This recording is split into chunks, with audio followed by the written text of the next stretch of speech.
সুপ্রিয় দর্শক, এই মুহূর্তের সবথেকে বড় খবর। দর্শক, ভারতীয় রাজনীতির কেন্দ্রবিন্দুতে যে নামটি সবার প্রথমে ভেসে ওঠে সেটা হচ্ছে ভোট কৌশলী প্রশান্ত কিশোর। দর্শক, ভারতীয় রাজনীতিতে প্রশান্ত কিশোরকে চেনে না এমন লোক কিন্তু নেই, একথা আপনারা সকলেই জানেন। তবে গত কয়েক বছরে ভোট কৌশলী প্রশান্ত কিশোর যাই বলেছেন ভারতীয় রাজনীতিতে কিন্তু তাই ঘটেছে। তবে এবারের লোকসভা নির্বাচন একেবারেই ব্যতিক্রম। ভোট কৌশলী প্রশান্ত কিশোর যা বলেছেন তার ফলাফল একেবারে উল্টো হয়েছে, কথা আপনারা সকলেই জানেন। এরপরেই তার প্রভাব কিন্তু কমতে শুরু করেছে। দর্শক, আপনারা সকলেই জানেন এই লোকসভা নির্বাচনে প্রশান্ত কিশোর বারবার দাবি করে এসেছিল যে 2019 সালের মতো ফল করবে বিজেপি এবং বাংলায় একক সংখ্যাগরিষ্ঠতা পাবে বিজেপি, বাংলাতেও কিন্তু দারুণ ফলাফল করবে বিজেপি। কথা কিন্তু বারবার বিভিন্ন টপ লিডিং নিউজ মিডিয়ায় কিন্তু দাবি করেছিলেন ভোট কৌশলী প্রশান্ত কিশোর। বিভিন্ন জায়গায় তিনি ইন্টারভিউ দিতে গিয়ে কিন্তু কথা বলেছিলেন। তবে দেখা গেল এই লোকসভা নির্বাচনে বিজেপি 300 তো দূরের কথা 240-এর মধ্যেই থেমে গিয়েছে। এই আবহে তাদের শরিক দল চন্দ্রবাবু নাইডু এবং নীতিশ কুমারের কাঁধে ভর করে তৃতীয়বারের জন্য প্রধানমন্ত্রী পদে শপথ নিয়েছেন নরেন্দ্র মোদী, আপনারা জানেন।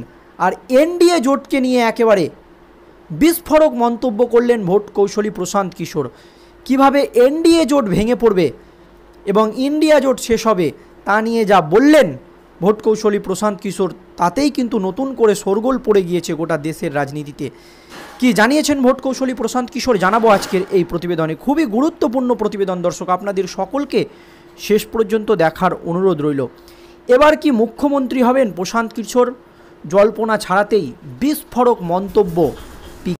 প্রসঙ্গত, লোকসভা ভোট মিটতেই এবারের বিহারের রাজনীতি নিয়ে একেবারে পুরোদস্তর ময়দানে ভোট কৌশলী প্রশান্ত কিশোর। দর্শক, আগামী 2 অক্টোবর নিজের দল জনসুরজ নিয়ে রাজনীতির ময়দানে পথ চলা শুরু করবেন তিনি। ভোট কৌশলী প্রশান্ত কিশোর কিন্তু এবার নিজে একটি নতুন দল গঠন করেছেন, আর সেই দলকে নিয়েই তার পথ চলা শুরু হবে। আর সেই সূত্রেই একের পর এক বিস্ফোরক মন্তব্য করেছেন তিনি, জানিয়ে শোরগোল পড়ে গিয়েছে গোটা দেশের রাজনীতিতে। দর্শক, নিশানা করেছেন এনডিএ এবং ইন্ডিয়া জোটের মতো সব বড় দলকেই। তার কথায় মুখ্যমন্ত্রী হওয়ার কোনো লোভ আমার নেই। প্রশান্ত কিশোর জানিয়েছেন মুখ্যমন্ত্রী হওয়ার তার কোনো লোভ নেই। তবে এখানে একটি প্রশ্ন উঠে গেছে অনেক রাজনৈতিকবিদদের মতে, বা তারা মনে করছে যে মুখ্যমন্ত্রী হওয়ার জন্যই কি নতুন দল গঠন করতে চলেছে প্রশান্ত কিশোর। দর্শক, এই আবহে প্রশান্ত কিশোরের মন্তব্য, স্বপ্ন হলো আমার জীবনকালের মধ্যে বিহারকে বিকশিত রাজ্য করে তোলা। আমার মৃত্যুর আগে আমি দেখতে চাই মহারাষ্ট্র, তামিলনাড়ু, পাঞ্জাব থেকে মানুষ বিহারে কাজ করতে আসবে। আমরা পুরো ভারতে মজদুরি করার জন্য জন্মাইনি, আমরা মজদুরের জীবন কাটাতে আসিনি, কিন্তু আমাদের অবস্থা এমন হয়েছে যেখানেই শ্রমিকের প্রয়োজন পড়বে সবাই বলবে বিহার থেকে নিয়ে এসো।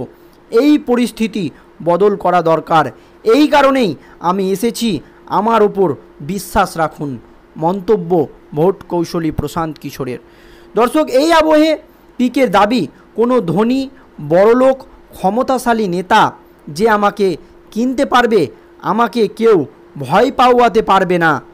আপনারা আমার সঙ্গে থাকুন, বিহারকে পুরো বদলে দেব। জনসুরজ আপনাদের দল, আপনারাই নেতা এখানে।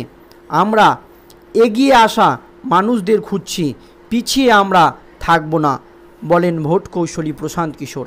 দর্শক, এই দিকে প্রশান্ত কিশোরের নিশানায় নীতিশ কুমারও। মোদির মন্ত্রিসভায় বড় মন্ত্রিত্ব না চাওয়ার জন্য রাজনৈতিক কৌশলবিদ প্রশান্ত কিশোর বিহারের মুখ্যমন্ত্রী নীতিশ কুমারকে সরাসরি নিশানা করেছেন। পিকে বলেন, নীতিশ কুমার তার দলের অভ্যন্তরীণ মতবিরোধ ঠেকাতে বড় মন্ত্রকের দাবি থেকে সরে এসেছেন, এমনই মন্তব্য করেন ভোট কৌশলী প্রশান্ত কিশোর।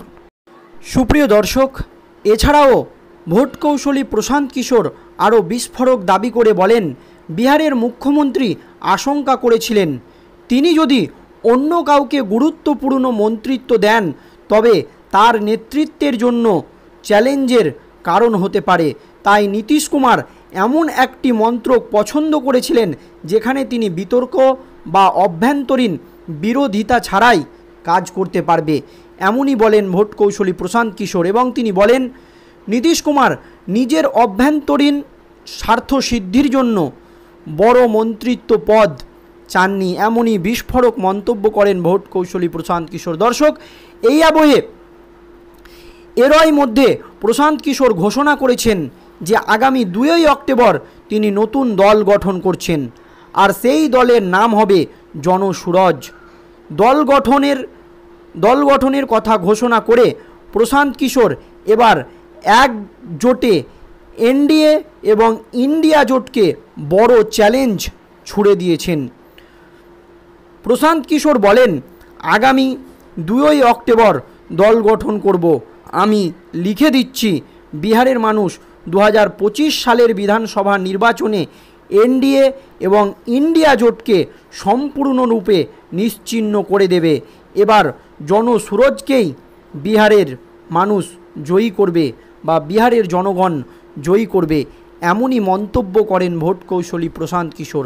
সুপ্রিয় দর্শক, আর এই আবহেই অনেক রাজনৈতিকবিদই মনে করেছিল বা মনে করছে যে এবার কি তাহলে বিহারের মুখ্যমন্ত্রী হতে চলেছেন ভোট কৌশলী প্রশান্ত কিশোর, জানিয়ে কিন্তু রাজনৈতিক মহলে জোর চাপান্তর চলছিল। আর এই নিয়ে ভোট কৌশলী প্রশান্ত কিশোর এবং পিকেকে প্রশ্ন করা হয়েছিল যে আপনি কি এবার বিহারের মুখ্যমন্ত্রী হবেন। জল্পনা ছাড়াতেই বিস্ফোরক মন্তব্য করেন ভোট কৌশলী প্রশান্ত কিশোর। তিনি বলেন, মুখ্যমন্ত্রী হওয়ার কোনো স্বপ্ন বা লোভ আমার নেই, তবে অনেক রাজনৈতিকবিদদের মতে তাহলে কেন তিনি নতুন দল গঠন করলেন বা মুখ্যমন্ত্রী পদপ্রার্থী হিসাবে কাকেই তিনি বিহারে দাঁড় করাবেন এই ভোট কৌশলী প্রশান্ত কিশোর, তা নিয়ে কিন্তু প্রশ্ন উঠছে। আর এই আবহে প্রশান্ত কিশোর বলেন, আমার স্বপ্ন হলো জীবনকালের মধ্যে বিহারকে বিকশিত রাজ্য গড়ে তোলা। আমার মৃত্যুর আগে আমি দেখতে চাই মহারাষ্ট্র, তামিলনাড়ু, পাঞ্জাব থেকে মানুষ বিহারে কাজ করতে আসবে। আমরা পুরো ভারতে মজদুরি করার জন্য জন্মাইনি, আমরা মজদুরের জীবন কাটাতে আসিনি, কিন্তু আমাদের অবস্থান এমন হয়েছে যেখানেই শ্রমিকের প্রয়োজন পড়বে সবাই বলবে বিহার থেকে নিয়ে এসো। এই পরিস্থিতিতে বিহারের বদল দরকার, এই কারণেই আমি এসেছি। আপনারা আমার ওপর বিশ্বাস এবং ভরসা রাখুন, বলেন ভোট কৌশলী প্রশান্ত কিশোর। এবং তিনি বলেন, আগামী 2 অক্টোবর আমার নতুন দল গঠন হবে। দর্শক, আপনাদের কি মতামত কমেন্ট বক্সে জানাবেন। ধন্যবাদ।